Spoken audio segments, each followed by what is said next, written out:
6 meses de embarazo. Yo estaba en nuestra cocina, preparando la cena como todas las noches, cuando mi esposo entró.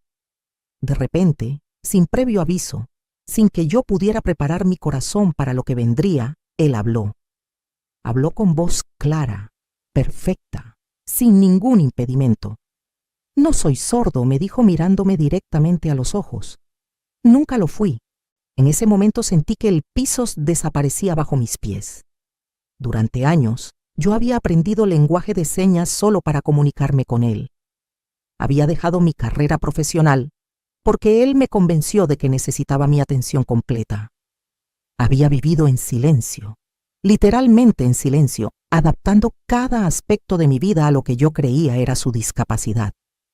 Y ahora, con mi vientre de 6 meses, con nuestro bebé creciendo dentro de mí, descubría que todo había sido una mentira calculada.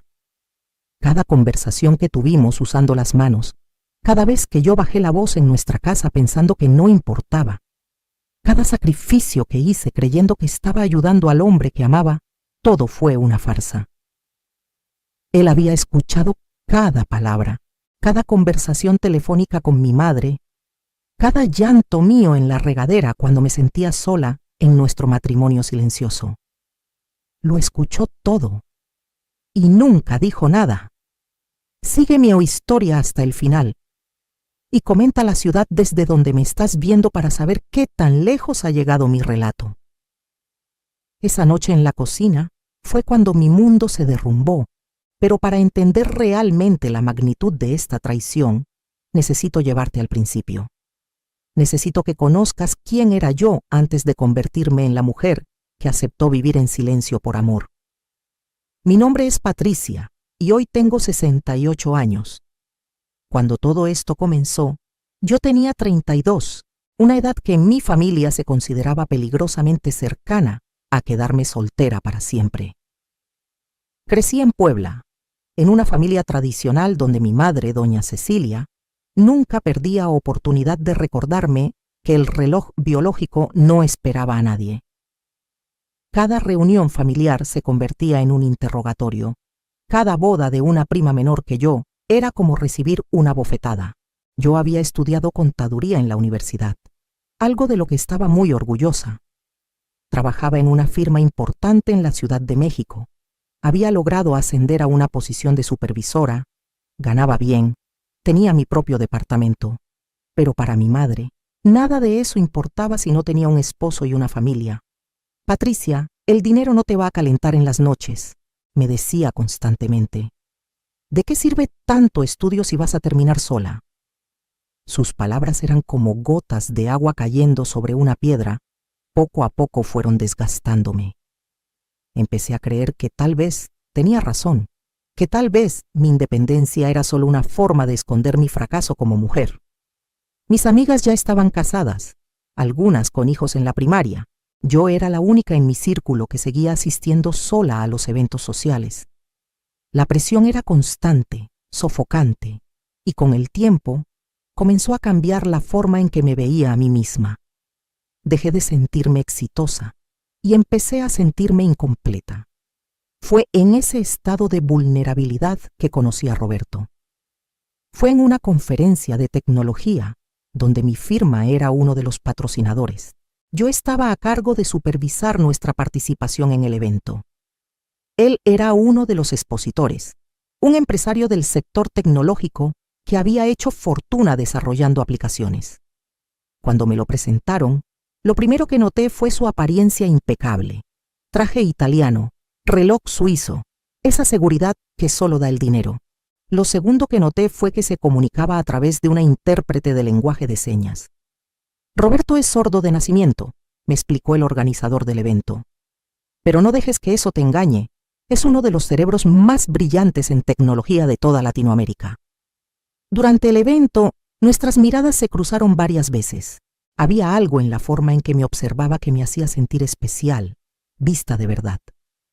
Al final de su conferencia, se acercó a mí con su intérprete. A través de ella, me invitó a cenar. Yo acepté, intrigada por este hombre exitoso que parecía genuinamente interesado en mí. Esa primera cena fue mágica. A pesar de la barrera del lenguaje, o tal vez precisamente por ella, nuestra comunicación se sentía profunda, significativa. Cada gesto tenía peso, cada expresión facial importaba. Él escribía cosas en su teléfono para mostrarme, yo hacía lo mismo. Nos reímos, conectamos. Cuando llegué a casa esa noche, llamé a mi madre emocionada. Mamá, conocí a alguien especial. Su respuesta fue inmediata y predecible. ¿Es soltero? ¿Tiene buen trabajo? Cuando le conté que era sordo, hubo un silencio. Luego dijo, bueno, mija, nadie es perfecto, y a tu edad no puedes darte el lujo de ser tan exigente. Roberto y yo comenzamos a vernos regularmente. Él viajaba seguido a la Ciudad de México por negocios, y yo empecé a esperar sus visitas con una ansiedad que no había sentido nunca. Me inscribí en clases de lenguaje de señas.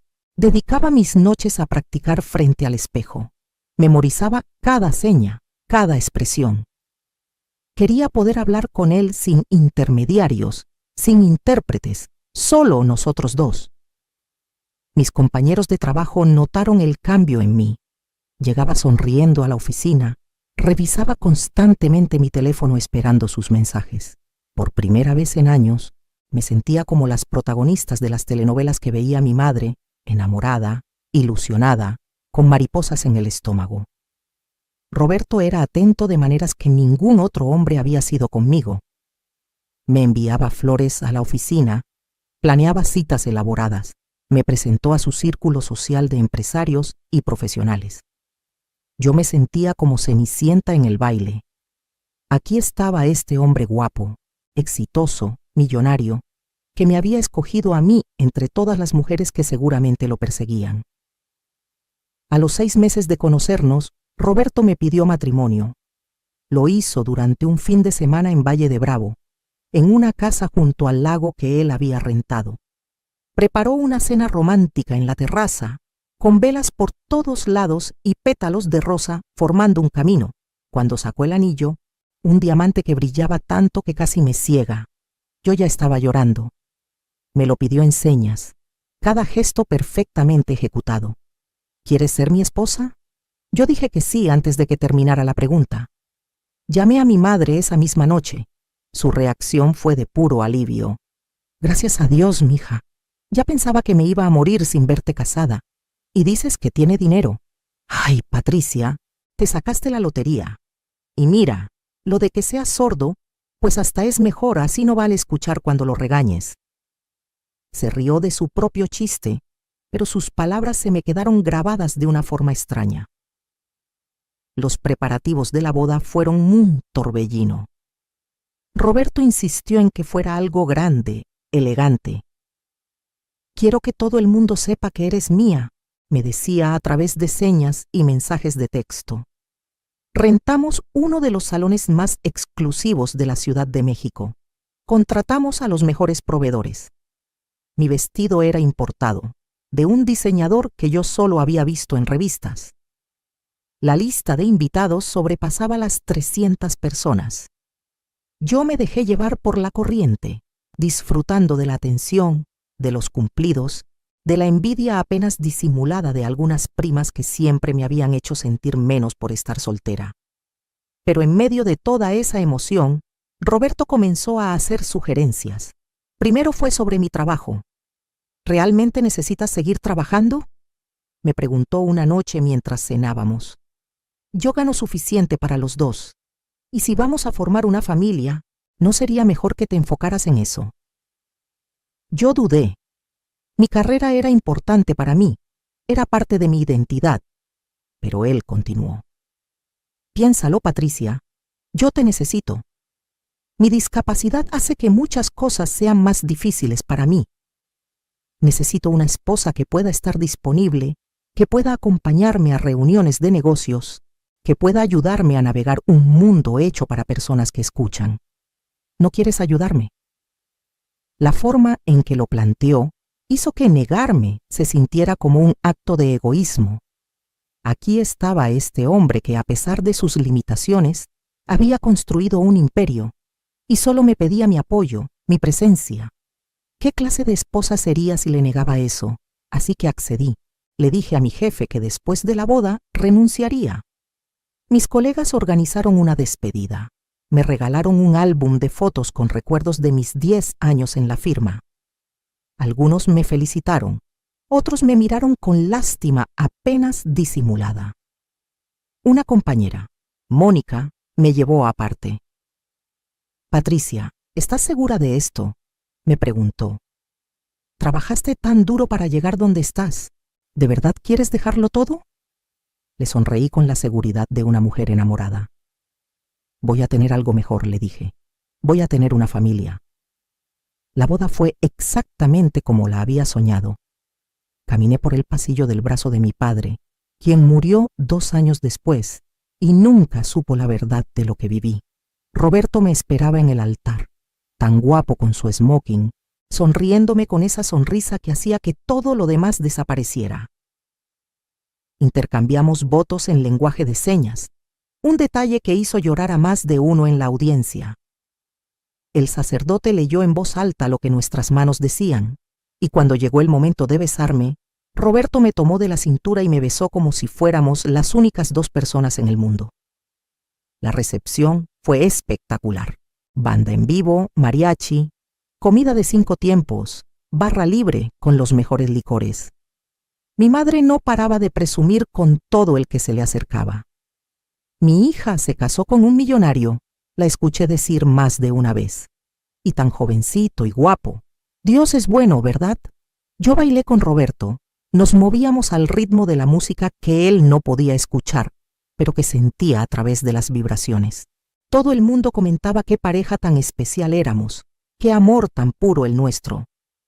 Esa noche, en la suite nupcial de un hotel 5 estrellas, mientras Roberto dormía a mi lado, yo me quedé despierta mirando mi anillo de bodas, sin poder creer que esta era ahora mi vida. Patricia, la solterona, la mujer casada con su carrera, ahora era la señora de Mendoza, esposa de uno de los empresarios más exitosos de su generación. Nos mudamos a Monterrey, donde Roberto tenía su empresa y una casa que solo puede describirse como una mansión. 3 pisos, 6 recámaras, alberca, jardín inmenso, vista a las montañas. Era el tipo de casa que yo había visto solo en películas. Tenía empleada doméstica que venía 3 veces por semana, jardinero, todo. Mi vida se convirtió en algo completamente diferente de lo que había sido. Ya no tenía que levantarme temprano para llegar a la oficina. Ya no tenía que preocuparme por presupuestos o reportes o juntas estresantes. En teoría, tenía todo el tiempo del mundo para hacer lo que quisiera. En la práctica, descubrí que mi nueva vida giraba completamente alrededor de Roberto. Él necesitaba que lo acompañara a todas sus reuniones de negocios para ayudarlo a comunicarse mejor. Necesitaba que estuviera en casa cuando él llegaba porque el silencio de la casa lo deprimía. Necesitaba que cenáramos juntos todas las noches, que viéramos películas juntos, que cada momento libre que yo tenía lo pasara con él. Al principio, lo interpreté como amor, como el deseo natural de un esposo de estar cerca de su esposa. Pero poco a poco, me di cuenta de que no tenía espacio para mí misma. Cuando mencioné que quería tomar clases de pintura, algo que siempre me había interesado, Roberto frunció el ceño. ¿Para qué?, me preguntó. ¿No eres feliz aquí conmigo? Cuando quise visitar a mi madre en Puebla por una semana, él se puso triste. Me hizo sentir culpable por querer dejarlo solo. Pensé que queríamos empezar una familia, me dijo. ¿Cómo vamos a lograrlo si tú estás en Puebla y yo aquí? Tenía una forma de hacer que cada deseo mío, cada necesidad mía, se sintiera como un capricho egoísta. El tema de tener un bebé se volvió una obsesión para Roberto.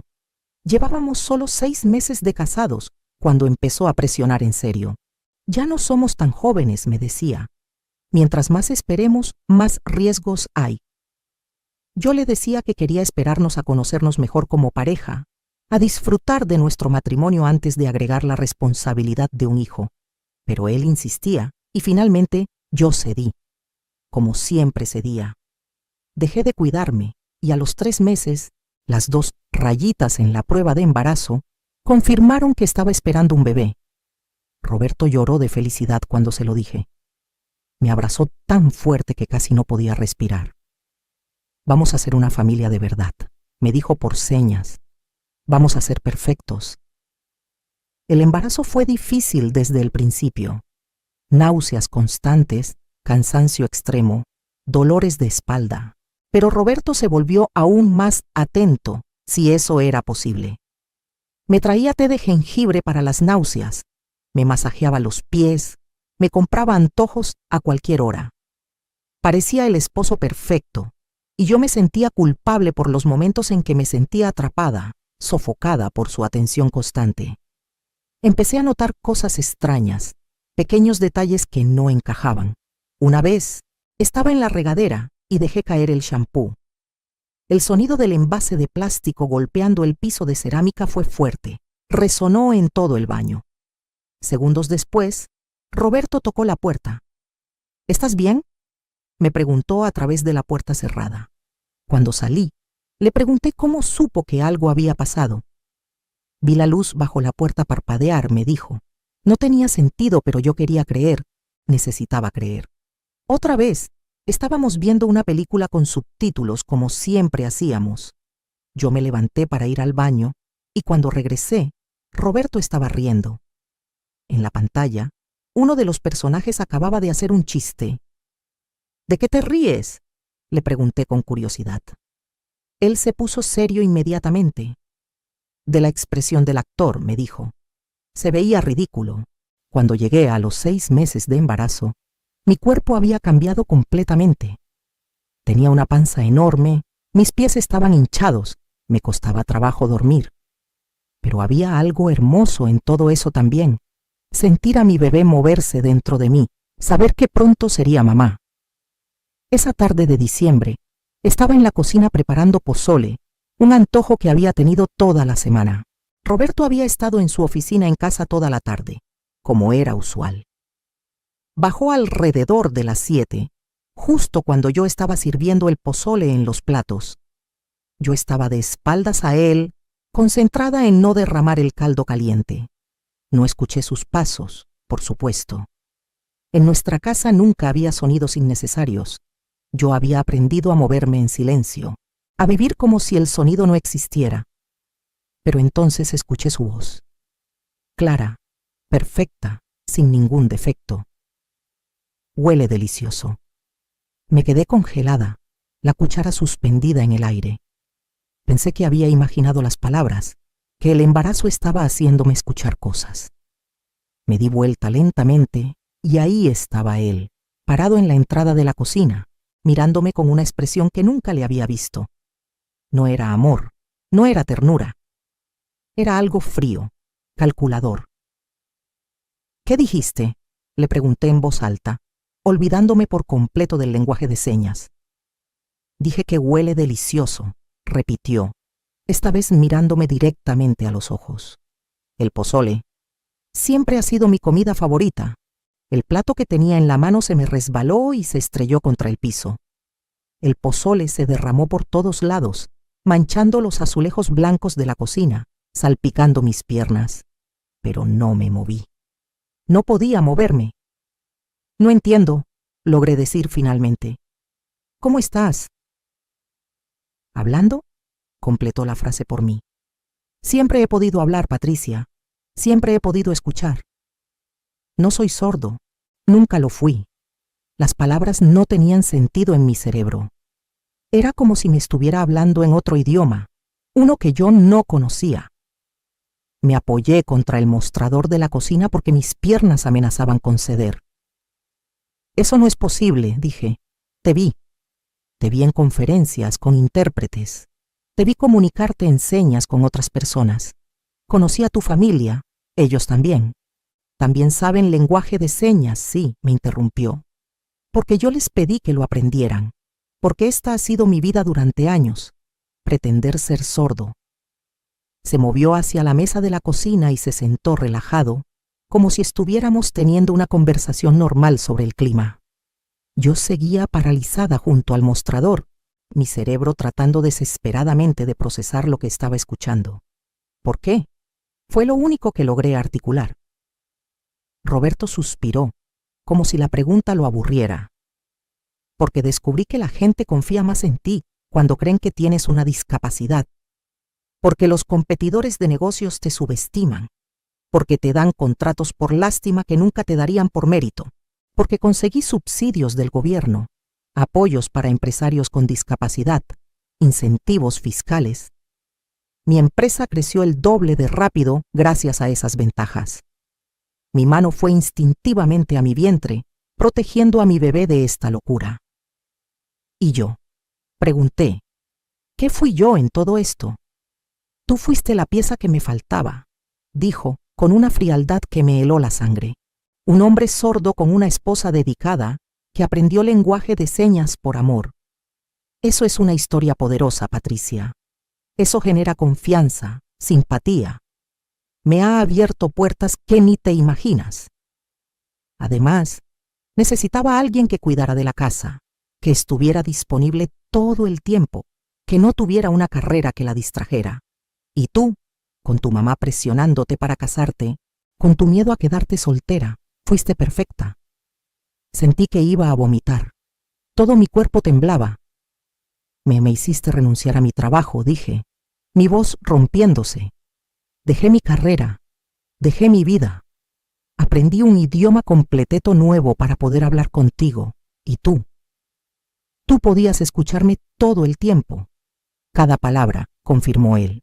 Cada conversación telefónica con tu madre, donde te quejabas de lo sola que te sentías. Cada vez que llorabas en la regadera pensando que no podía escucharte. Cada comentario que le hiciste a tus amigas sobre lo difícil que era tu matrimonio, lo escuché todo. Me dejé caer al piso, sin importarme el pozole derramado que manchaba mi ropa. Las lágrimas comenzaron a caer sin control. 3 años. 3 años viviendo una mentira. 3 años de silencio, de comunicarme con las manos, de cambiar cada aspecto de mi vida para acomodarme a una discapacidad que nunca existió. ¿Por qué me lo dices ahora?, pregunté. Porque ya no necesito seguir con la farsa contigo, respondió. Estás embarazada, no vas a dejarme, no tienes trabajo, no tienes ingresos propios. Tu familia está encantada con nuestro matrimonio, con mi dinero. ¿A quién le vas a decir? ¿Quién te va a creer? Y aunque te crean, ¿qué vas a hacer? ¿Divorciarte de mí estando embarazada? ¿Volver con tu mamá después de haber presumido tanto tu matrimonio perfecto? Tenía razón y ambos lo sabíamos. Yo estaba atrapada, completamente atrapada. Esa noche no pude dormir. Me quedé en una de las habitaciones de huéspedes, con la puerta cerrada con seguro, llorando hasta que no me quedaron lágrimas. Roberto no intentó buscarme, no tocó mi puerta. Probablemente estaba en nuestra habitación, en nuestra cama, durmiendo tranquilamente después de haber destruido mi mundo entero. Al día siguiente, bajé a la cocina cerca del mediodía. Había limpiado el pozole derramado, los platos rotos ya no estaban. Roberto estaba sentado a la mesa del desayunador leyendo el periódico. Cuando me vio, sonrió. «Buenos días», me dijo con voz normal, y ese saludo verbal se sintió como una bofetada. «¿Cómo dormiste?». No respondí. Fui directo al refrigerador. Saqué jugo de naranja, me serví un vaso. Mis movimientos eran mecánicos, automáticos. «Patricia, no te pongas dramática», dijo Roberto con un tono condescendiente. Nada ha cambiado realmente. Seguimos siendo la misma pareja. Solo que ahora podemos hablar normal cuando estemos solos. ¿No es eso mejor? Me di vuelta para mirarlo. Nada ha cambiado, repetí sus palabras con incredulidad. Me mentiste durante 3 años. Me hiciste cambiar toda mi vida basándome en una mentira. Te di una vida mejor, me corrigió. Antes de conocerme, ¿qué tenías? Un departamento mediocre, un trabajo estresante, una madre que no paraba de molestarte. Ahora vives en una mansión, tienes todo lo que quieres, no tienes que trabajar. Y pronto tendrás un hijo. ¿De verdad es tan terrible? La forma en que lo decía, tan racional, tan lógico, Casi me hizo dudar de mi propia indignación. Casi. Quiero el divorcio, dije, aunque las palabras sonaron huecas incluso para mí. Roberto se rió. Fue una risa genuina, divertida. No, no lo quieres, dijo, porque si te divorcias, ¿con qué te vas a quedar? México no es como Estados Unidos, Patricia. Aquí los divorcios son complicados. Tendríamos que pelear cada peso. Yo tengo los mejores abogados del país. Tú no tienes ingresos para pagar ni una consulta legal. ¿Y tu bebé? Nuestro hijo. ¿Crees que un juez le va a dar custodia completa a una madre sin trabajo, sin recursos, que dejó su carrera hace 3 años? Cada palabra suya era una puñalada. Y lo peor es que tenía razón. Yo no había trabajado en 3 años. Mi experiencia laboral estaba desactualizada. No tenía ahorros propios. Todo lo que teníamos estaba a nombre de Roberto. La casa, los autos, las inversiones, todo era de él. Yo no tenía nada. Durante los siguientes días, caí en una depresión profunda. Me quedaba en cama hasta tarde, apenas comía. Mi bebé se movía dentro de mí y yo le pedía perdón en silencio por haberlo traído a esta situación. Roberto actuaba como si todo fuera normal. Hablaba conmigo en español cuando estábamos solos, pero cuando salíamos o cuando venía alguien a la casa, volvía a su actuación de persona sorda, y yo tenía que seguirle el juego, porque si yo decía algo, si yo revelaba su secreto, sabía que las consecuencias serían desastrosas. Llamé a mi madre una tarde. Necesitaba escuchar su voz, aunque no podía contarle la verdad. «Mija, ¿cómo estás?», me preguntó. «Te oyes triste». «Solo es el embarazo, mamá», mentí. «Las hormonas me tienen muy sensible». «Ay, es normal», me aseguró. «Pero tienes que cuidarte, tienes que estar contenta. Piensa en lo afortunada que eres. Un esposo guapo, rico, que te adora. Una casa hermosa, un bebé en camino. Dios te ha bendecido, Patricia. No todos tienen tanta suerte». Colgué el teléfono sintiéndome peor que antes, porque ella tenía razón desde su perspectiva. Desde afuera, mi vida se veía perfecta. Nadie sabía que estaba viviendo con un mentiroso manipulador que había construido nuestro matrimonio entero sobre una farsa. Pero entonces algo cambió. Fue una tarde, casi 2 semanas después de la revelación, cuando estaba organizando papeles en el estudio de Roberto. Él me había pedido que buscara unos documentos fiscales, y mientras revisaba los archivos de su escritorio, encontré una carpeta que llamó mi atención. Estaba marcada como personal confidencial. Mi instinto me decía que no la abriera, que respetara su privacidad. Pero después de lo que me había hecho, sentí que ya no le debía ese respeto. Abrí la carpeta y lo que encontré me dejó sin aliento. Había documentos que mostraban que Roberto había defraudado al gobierno. Había cobrado subsidios para personas con discapacidad durante años, millones de pesos en total, todo basado en certificados médicos falsos. Había contratos con el gobierno que específicamente le habían sido otorgados por su condición. Había correspondencia con médicos corruptos que le habían proporcionado la documentación falsa. Pero eso no era todo. También encontré documentos sobre propiedades que yo no conocía, cuentas bancarias en el extranjero, inversiones ocultas.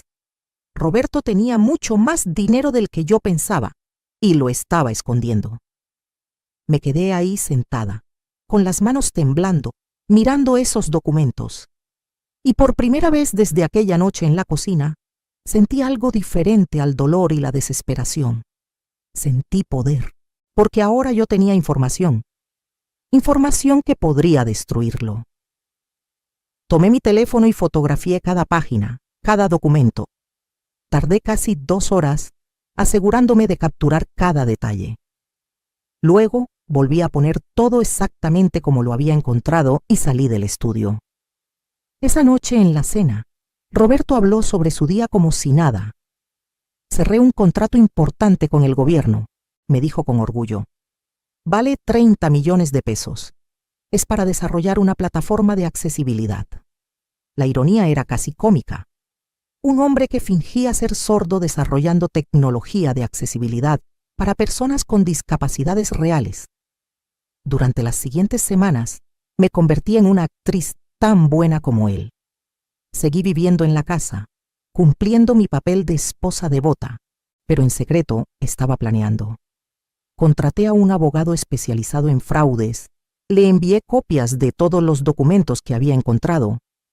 Me aseguró que con esa evidencia, Roberto enfrentaría no solo un divorcio, sino posibles cargos criminales. También contraté a un investigador privado para que averiguara si había más cosas que yo no sabía, y las sabía. Resultó que yo no era la primera mujer a la que Roberto había engañado con su farsa de sordera. Había tenido 2 novias anteriores. Ambas habían aprendido lenguaje de señas por él. Ambas habían dejado sus trabajos. Una de ellas estaba dispuesta a testificar sobre su patrón de comportamiento manipulador.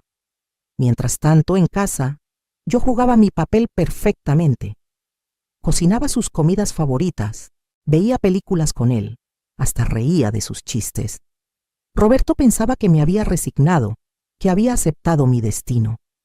Una noche me dijo: «Sabía que entenderías, sabía que eras inteligente. Juntos podemos tener una buena vida, Patricia. Solo necesitas aceptar las cosas como son». Yo asentí, le sonreí, y por dentro pensaba en todo lo que estaba por venir. Mi bebé nació en marzo, una niña hermosa que llamamos Sofía. El parto fue difícil, casi 20 horas de labor, pero cuando la tuve en mis brazos, sentí una determinación renovada. Esta niña merecía crecer en un ambiente de verdad, no de mentiras. Roberto fue un padre atento esos primeros meses. Cambiaba pañales, se levantaba en las noches cuando Sofía lloraba. Y cada vez que lo veía con nuestra hija, sentía una mezcla de ternura y repulsión. Porque esta niña era inocente, pero él no lo era. Cuando Sofía cumplió 4 meses, mi abogado me dijo que era tiempo de actuar. Teníamos toda la evidencia que necesitábamos. Había contactado a las autoridades fiscales, quienes estaban muy interesadas en investigar el fraude de Roberto. También había preparado una demanda de divorcio, que no solo me daría la custodia de Sofía, sino también una compensación económica significativa, basada en los activos ocultos que habíamos descubierto. Elegí un martes para ejecutar mi plan. Roberto tenía una reunión importante esa tarde con funcionarios del gobierno, otra presentación donde jugaría su papel de empresario sordo innovador. Esa mañana, mientras desayunábamos, le sonreí. «Espero que tu reunión salga bien hoy», le dije. «Gracias», respondió, sin sospechar nada. «Debería estar de vuelta para la cena». «Tómate tu tiempo», le dije. «Sofía y yo estaremos bien». Cuando se fue, esperé exactamente 30 minutos. Luego hice una llamada. A las 2 de la tarde, Roberto estaba en medio de su presentación, comunicándose a través de su intérprete de señas, cuando agentes de la policía fiscal entraron a la sala. Yo no estaba ahí para verlo, pero mi abogado me contó después. Le mostraron una orden de arresto por fraude fiscal. Le leyeron sus derechos, frente a todos sus colegas, frente a los funcionarios del gobierno con quienes estaba cerrando un contrato de 30 millones, frente a su intérprete que no sabía que su trabajo había sido una farsa durante años. Y cuando trataron de comunicarse con él a través de señas, mi abogado se paró y dijo en voz alta: «No es necesario. El señor Mendoza puede escuchar perfectamente. De hecho, tenemos grabaciones de él hablando con normalidad». El escándalo fue inmediato y masivo. Los medios de comunicación se volvieron locos con la historia. Empresario millonario fingió ser sordo durante años para defraudar al gobierno, decían los titulares. Mi teléfono no paraba de sonar. Reporteros queriendo entrevistas, conocidos que no podían creer la noticia. Esa noche, Roberto llegó a la casa bajo fianza. Estaba furioso, descompuesto, tan diferente del hombre calmado y controlador que yo conocía. «Tú hiciste esto», me gritó apenas entró. «Tú fuiste a las autoridades». Yo estaba sentada en la sala, con Sofía en mis brazos. Lo miré con una calma que no sabía que poseía. «Sí», dije simplemente, «yo fui». ¿Tienes idea de lo que has hecho? Su voz temblaba de rabia. ¿Tienes idea de las consecuencias? Sí, repetí. Tengo perfecta idea. Las consecuencias son que vas a enfrentar cargos criminales. Vas a tener que devolver cada peso que defraudaste. Vas a perder contratos, reputación, probablemente tu libertad. Y yo voy a divorciarme de ti y voy a asegurarme de que nunca más manipules a otra mujer como me manipulaste a mí. Se quedó en silencio, procesando. Luego, intentó una táctica diferente. Patricia, piénsalo bien.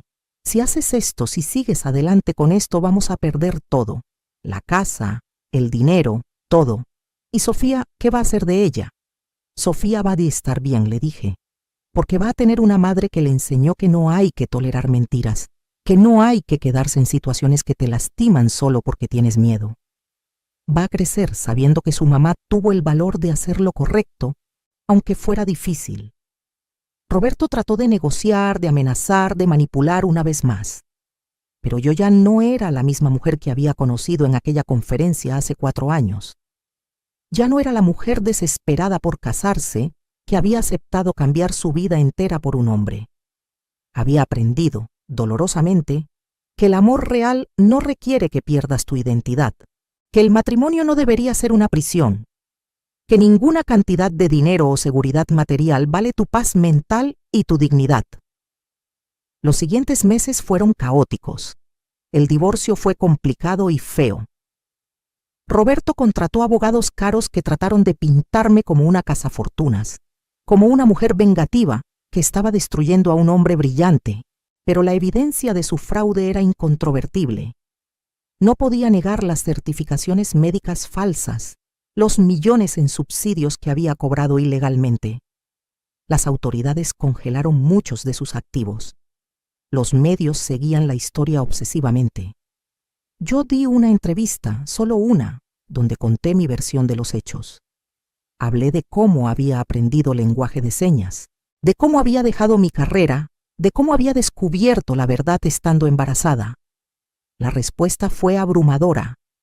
Miles de mujeres me escribieron compartiendo sus propias historias de manipulación, de haber sacrificado demasiado por hombres que no lo merecían.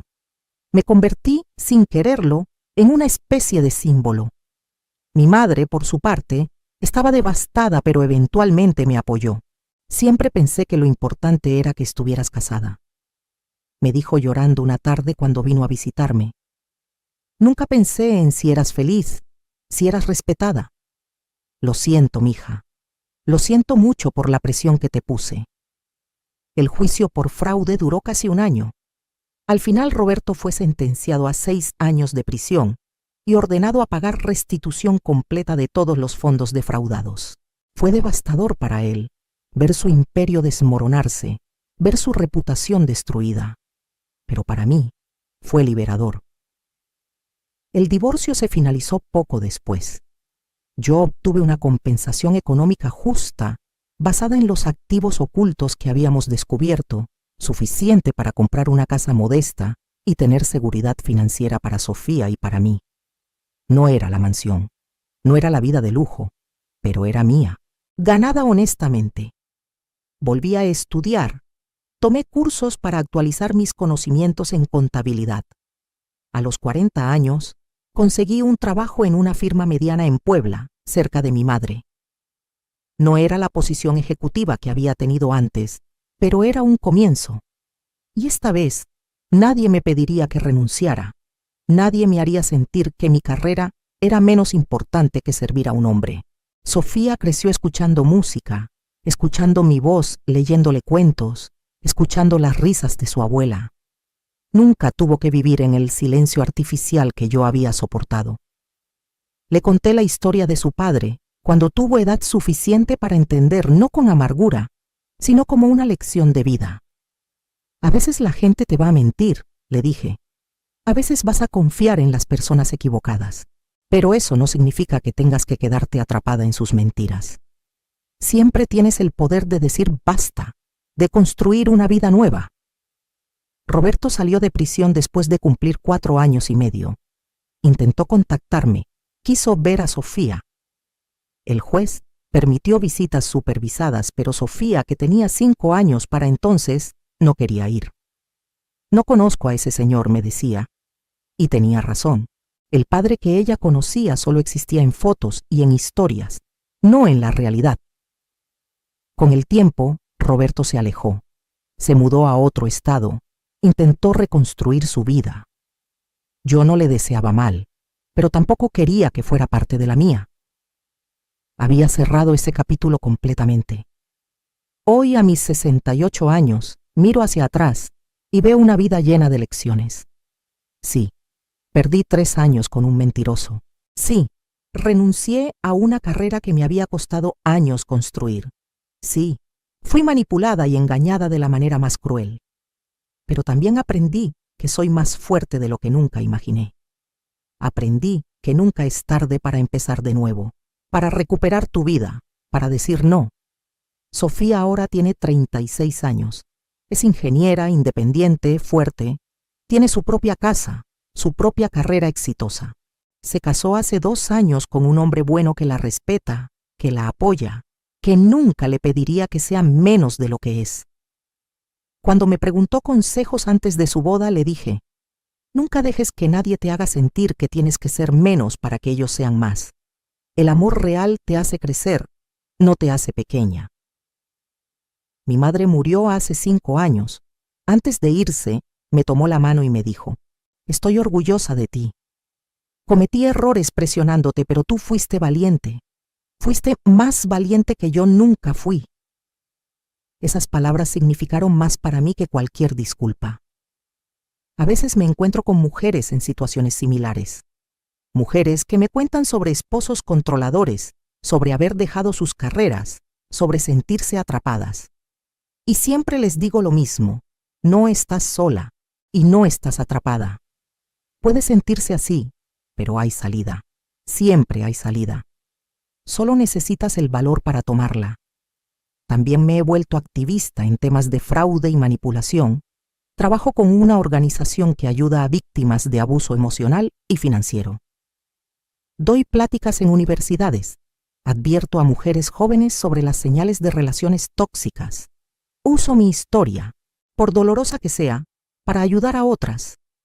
Porque si mi experiencia puede evitar que, aunque sea una mujer, pase por lo que yo pasé, entonces valió la pena compartirla.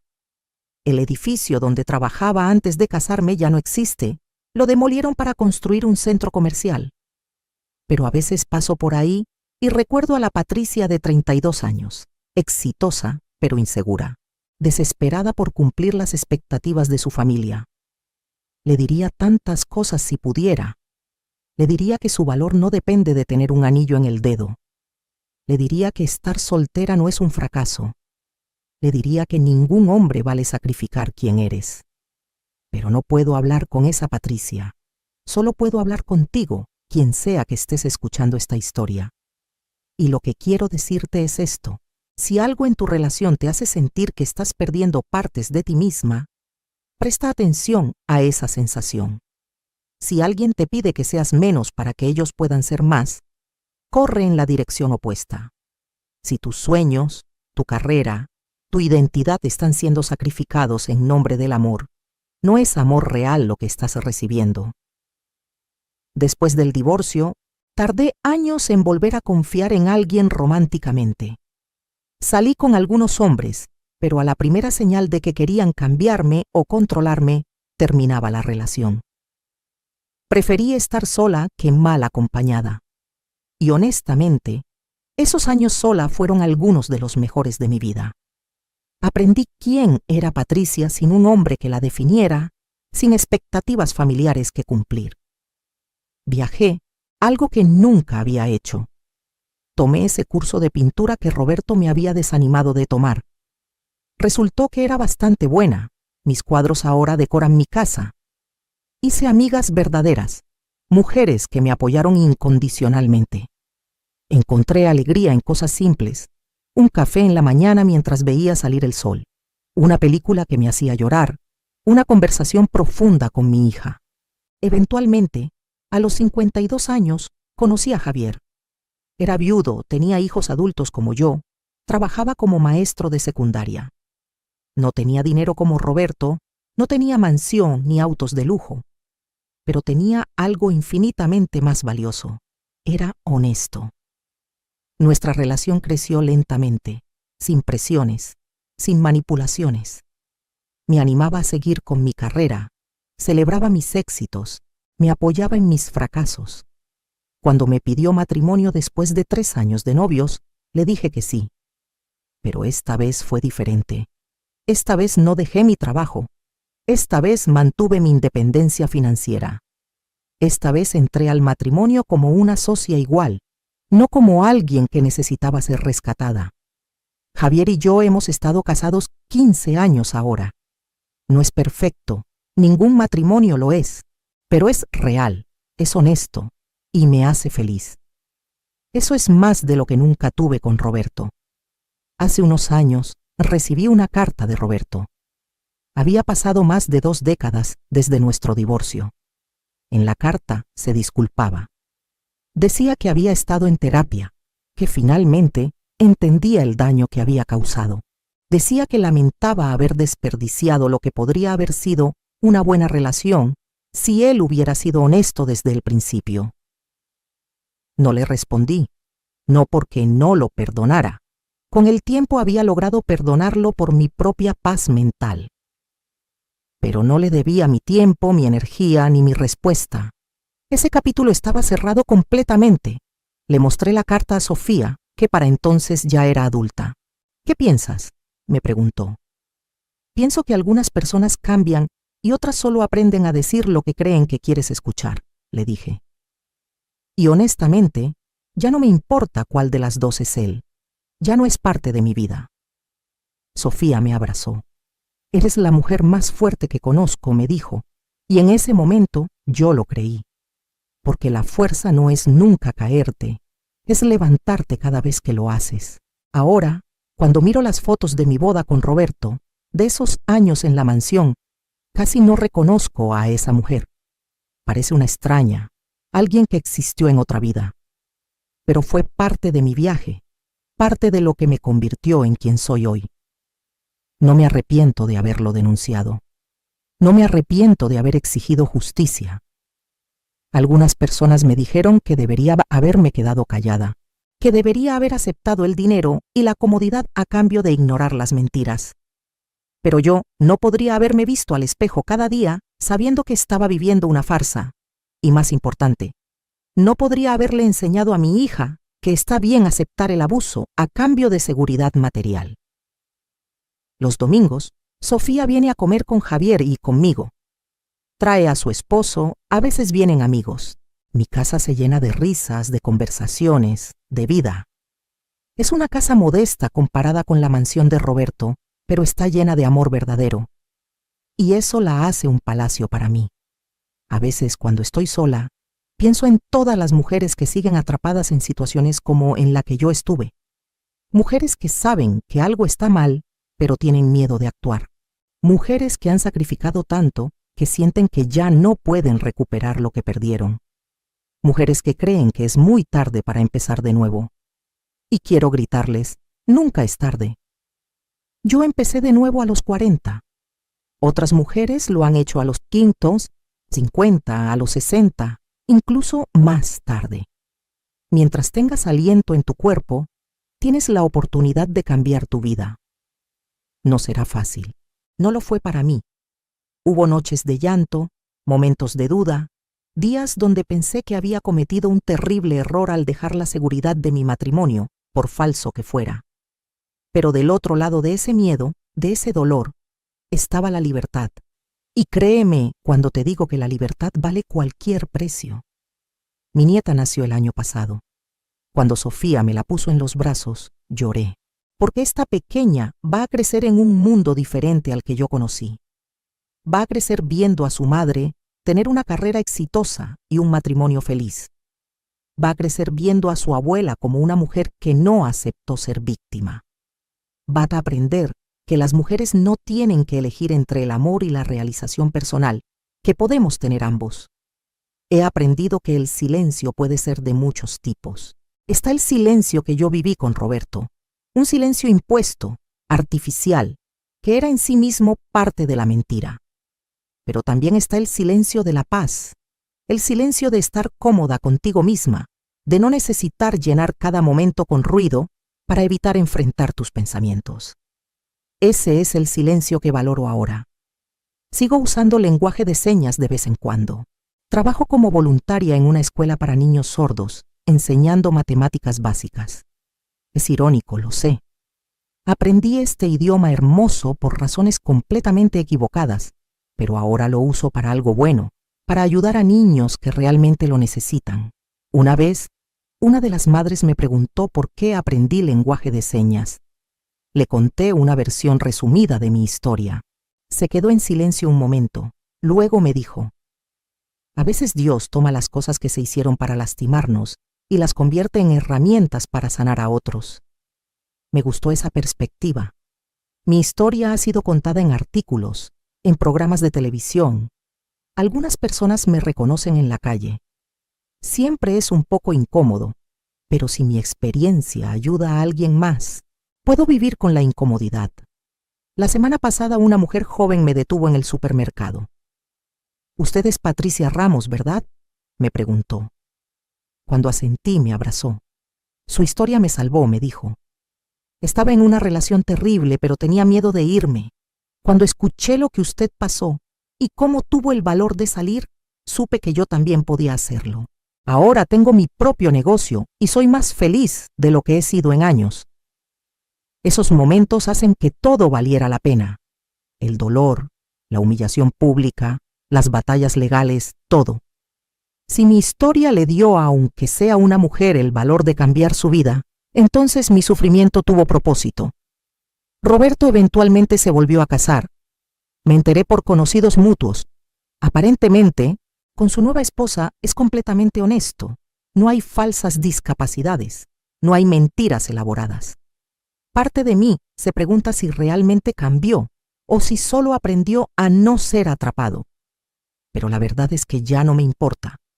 Él es el pasado, un capítulo cerrado. Mi presente está lleno de gente que amo y que me ama de verdad.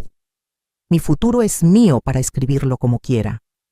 No tengo que fingir, no tengo que actuar, no tengo que ser menos de lo que soy para hacer que alguien más se sienta cómodo. A todas las mujeres que están escuchando esto, especialmente a las que tienen mi edad o más, quiero decirles algo importante. Nunca es tarde para ti. La sociedad nos dice que después de cierta edad, nuestro valor disminuye, que deberíamos estar agradecidas por cualquier atención que recibamos, que deberíamos conformarnos. Eso es mentira. Tu valor no disminuye con la edad.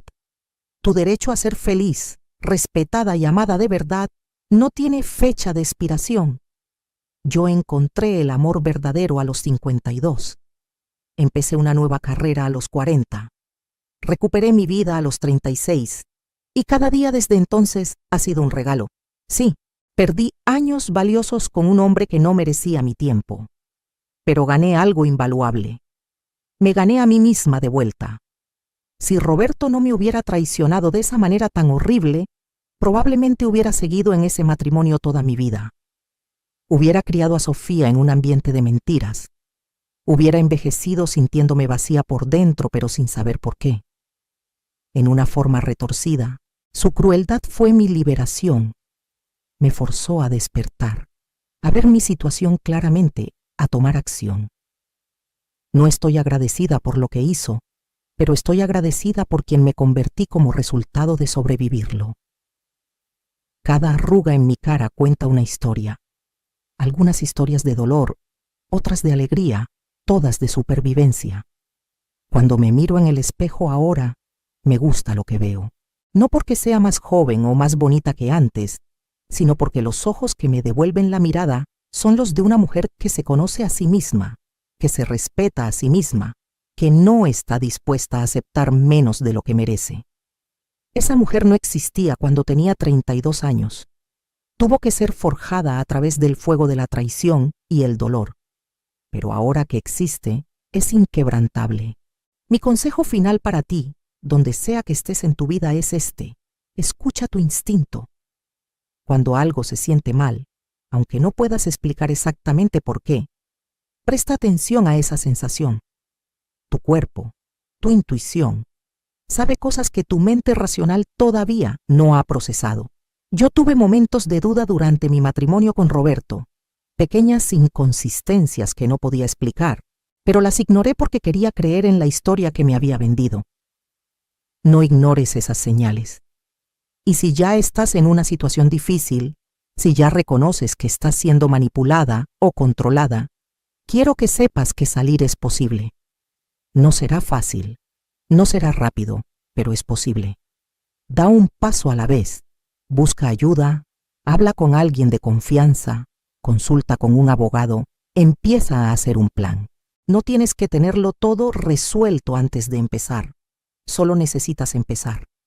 El camino se revela mientras lo caminas. Hoy es mi cumpleaños número 68. Javier me preparó el desayuno. Sofía vendrá más tarde con su familia. Algunos amigos pasarán en la tarde. Es un día simple, tranquilo, perfecto. Mientras soplo las velas de mi pastel, mi deseo no es para mí. Ya tengo todo lo que necesito. Mi deseo es para todas las mujeres que siguen atrapadas en situaciones como en la que yo estuve. Deseo que encuentren su fuerza. Deseo que encuentren su voz. Deseo que se den cuenta de que merecen más. Y deseo que tengan el valor de reclamarlo. Porque la vida es demasiado corta para vivirla en silencio, para vivirla siendo menos de quien realmente eres, para vivirla cumpliendo el papel que alguien más escribió para ti. Tu historia es tuya para escribir. Y nunca, nunca es tarde para empezar un nuevo capítulo. ¿Qué harías en mi lugar? Comenta abajo. Y recuerda, tu valor no lo determina ningún hombre, ninguna relación, ninguna expectativa social. Lo determinas tú. Y eres más valiosa, más fuerte y más capaz de lo que probablemente crees en este momento. Confía en eso. Confía en ti.